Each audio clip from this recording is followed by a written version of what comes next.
everybody, welcome back. If you don't know, my name is Cooper, and today I'm going to be talking about how to mix modern pieces with vintage pieces. This is a really big topic in interior design, especially right now. I find that a lot of people really want to mix more vintage styles with modern pieces of furniture to create a really cool and collected look, which I am so down for. That's one of my favorite things to do in interior design, and it really creates such a unique and interesting atmosphere. So, if you want your house to feel unique and interesting, then you should probably keep watching this. I've always believed that the best interiors don't look like a Pinterest board or a furniture showroom, but rather it actually looks like somebody lives there. And I think one of the best ways to make something feel lived in and layered and collected and interesting is mixing vintage pieces into your space. Okay, so I'm just going to start off with the basic things that you guys need to know. I'm not going to spend too much time on these, but they are pretty important. The first thing that you're going to want to do is figure out what your color palette is and repeat materials or colors across your vintage decor and your modern decor. So for example, if you thrift a brass curtain rod or candle holders, echo it in a metal side table that has a little bit more of a modern silhouette. Things like that draw little blips from other details around the room. And when I say this, I want to make a point to say that not everything has to be matchy-matchy, but you want to have little elements that kind of tie things together. A way that I've done this in my own space is using metals. So in my living room, I have a black chair with a chrome base, and I mirrored that chrome vibe in a modern CB2 side table next to my couch, and it kind of carries things over and makes it feel a little bit more intentional and a little bit less random. Another thing to mention while we're talking about colors is you want to make sure that your colors are not too dated. And when I say dated, I don't mean ugly from the past. I mean that the color is tied to a certain date. You don't want to use anything that is too bright or really blinding, because I find that usually doesn't look the best and just feels very 2014 and out of place. I would say doing a more mellow color palette when it comes to mixing vintage and modern usually works the best, just because you don't necessarily need insanely contrasting colors in your space if you've got that visual contrast with the vintage between the old and the new. The next thing that you want to keep in mind is to balance the visual weight of the pieces that you have. Interior design is really about tension between pieces, and an easy way to create that tension is doing very dramatically different styles from different eras. That could be a more modern style couch paired with a vintage lamp, things like that just kind of tie together the two time periods and create that real contrast,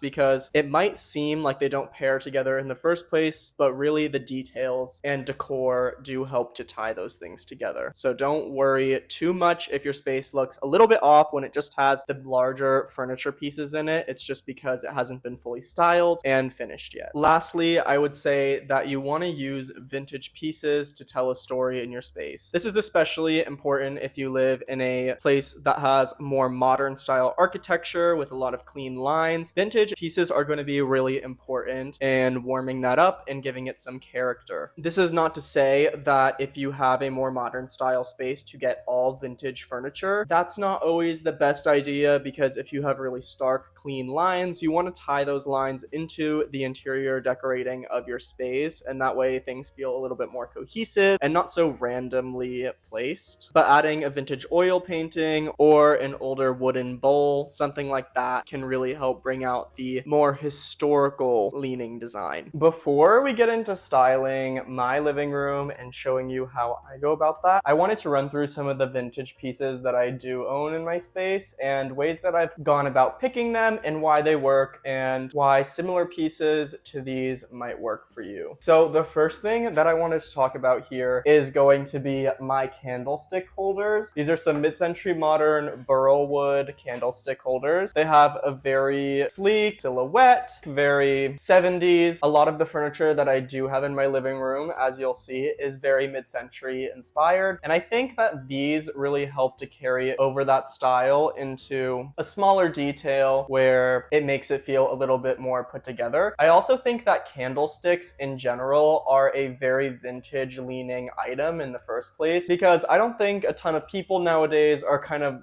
walking around with a candlestick and a candle holder in their hand. I think it's a really great way to add in that more historical element and tie it to a style or an era that you really love, which I've done here with mid-century modern. I would say that everybody needs to get some candlestick holders. I think these are a really great way to add in a vintage element into your home. You can go to Goodwill, you can go to a secondhand store and find these really easily for really cheap. I think the pair of these together was 20 bucks, which is not too bad considering they are really nice candlestick holders, at least in my opinion. And there's just so many different options to pick from that I think are such a great way to incorporate those styles. The next thing that I wanted to talk about here, this is my vintage Danish wall sconce. I really love it. It just has this kind of red cover and then it hooks onto the wall back here. You can hang it like an art light like this, which I actually really like, or you can hang it sideways like this, which is how I had it hung in my last apartment. I haven't found a place for this guy just yet. I got it on Etsy from Denmark and it adds a unexpected pop of color while still being a vintage item and not being too vintage looking that it really throws the space off kilter. I think this is a good middle ground piece, and I think sconces are another really great way to incorporate some vintage into your home. There's a ton of really great plug-in sconces on Etsy if you're renting, and if you own a place and want to install hardwire sconces, there are also a lot of those as well. I'm a little bit all over the place today if you guys haven't noticed, so if I'm a little bit abnormal, I spent all this morning shoveling dirt and then turned on my water sprinkler and then got sprayed by the water sprinkler and then got stung by a bee. So a lot of things happening today that are interesting. The next thing I wanted to show you guys is actually new. You guys have not seen these yet. I went to one of my favorite vintage stores in Portland. It's called Vintage Pink when my mom was visiting me last. And I got these really nice teak coasters. Again, I think coasters are another really great small way to incorporate some vintage into your home. I always think it's so lovely when people have utilitarian items that are vintage, because I think a lot of the times we tend to buy those new out of practicality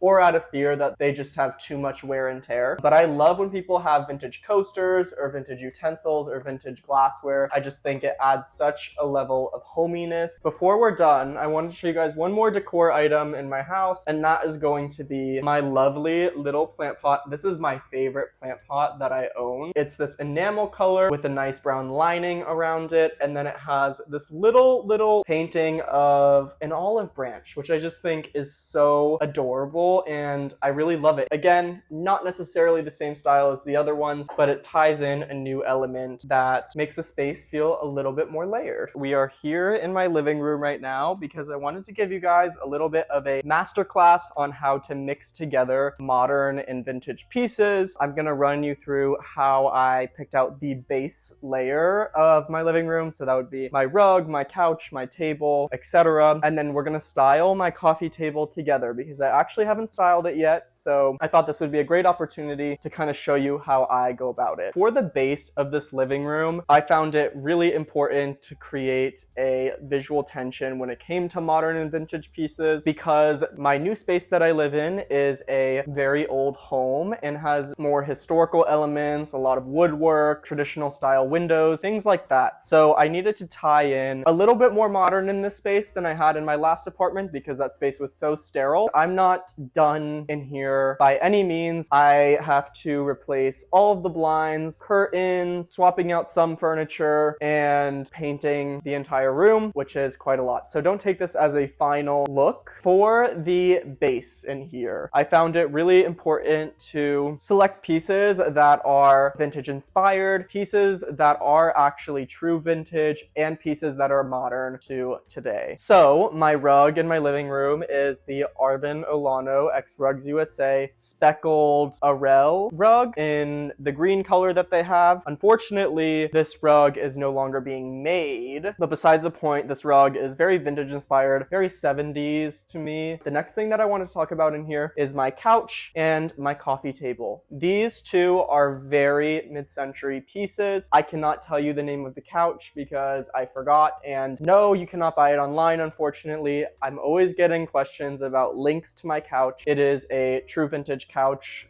so unfortunately I cannot get that for you. But my coffee table is a vintage Lane coffee table. You can look those up online and you'll find a ton of them for sale. These are two very true mid-century pieces, and this rug again is vintage inspired, so the vibe in here is getting very mid-century and very vintage. I'm not getting a ton of contrast when it comes to the modern end of mixing vintage and modern together. And so the way that I've done that, at least in this room so far, is with my lighting. I have this swing arm giant black floor lamp in here that's from IKEA. I believe it's called the Vagod lamp. I think it really adds the element of modernity that my living room really needed. You don't necessarily need to have a ton of different items that are vintage or modern, but maybe make that modern piece or that one vintage piece a little bit more larger scale to create that tension. Hi everybody, I wanted to take a quick break to talk about the sponsor of today's video, which is JPN Studio. JPN Studio offers high quality art prints with custom framing and matting to fit your exact needs. As somebody who's super passionate about having art in their own home, I really appreciate the craftsmanship that JPN Studio brings to their designs. JPN Studio sent me 3 beautiful pieces. This one, entitled Furuya Korin, is a Japanese textile from the early 1900s and really makes a bold statement in my kitchen. The second print they sent me is Kono Barai, which is a tiger, which is framed with this bright red matting and wooden frame. It brings such a nice pop of color to my entryway, and I really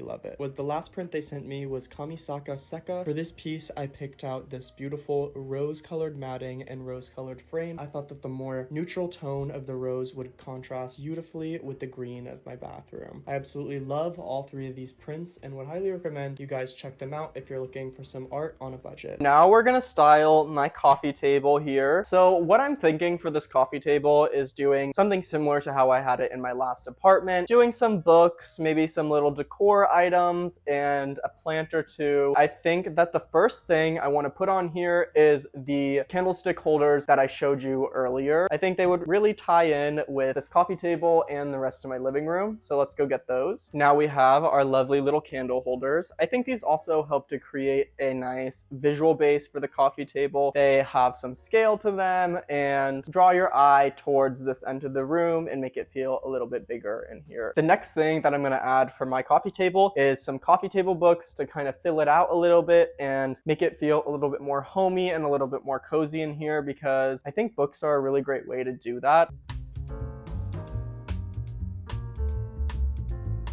Okay, so now we have our books all laid out. I did a couple fun little coffee table books. I've got this Glass Houses book, which I really love, and then a Jim Olsen architecture book. I love his designs. And then we have this Yoshitomo Nara book, which I love and will always love. And then I've got some fruits magazines here. These are a Japanese fashion magazine where they took a bunch of random pictures of people with good outfits on the street in the 90s. They're super cool. So anyone interested in fashion, definitely check out Fruits. They're really great. So these are some books and magazines that I really love to flip through. They're just very visually interesting to me. Like I said before, I think this makes it feel a little bit more cozy than before. And I think I'm just gonna add a couple final touches and then we should be good. So now we have our final coffee table layout. I did a little bit of flip-flopping around just because when you're styling decor like this, it's very trial and error and you really have to try every way before you land on something that you like. I went ahead and added in this lovely little plant. I totally forget what it's called, so I'm sorry about that. But I also added in this really nice handmade ceramic bowl, which I really love, and just put it over here. And I think we have a nice visual balance. And yeah, I think that is the final design that I like for this coffee table. Okay, so we're back in my kitchen. I hope that you guys could see that when you're designing, it's really about that mix of old and new. And I still have a long way to go in that department in furnishing my own home. So if you want to follow follow my home furnishing journey, go ahead and subscribe to my channel. And if you could give this video a thumbs up, it really does help me out quite a bit. Another thing I wanted to mention briefly is that I am starting a Patreon, which is really exciting. I do run my own interior decorating business called Cooper Osinski Interiors. You can find a little bit more information about that in my description. For my Patreon, I'm going to be offering 3 different tiers for you guys. So the lowest tier is going to be called Peek Inside. This is where you can get daily updates of what I'm working on, exclusive behind the scenes content to my own space, sneak peeks of upcoming content, and mood boards and inspiration that have not made it to YouTube. The middle tier will be called Designer's Desk, and this will have everything that the lower tier had, as well as product recommendations, downloadable resources, and access to my new design masterclass series, which is really, really great. I kind of gave you guys a little bit of a sneak peek to that with this video, but what my design masterclass series is going to be is a video on how to design your home start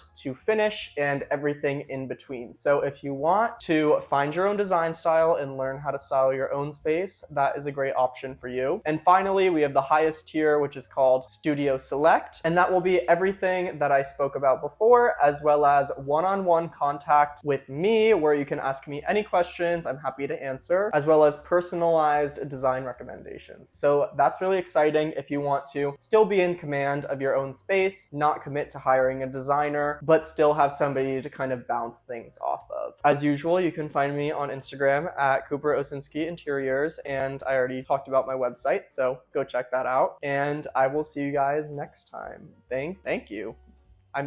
Thank you. But also, bye.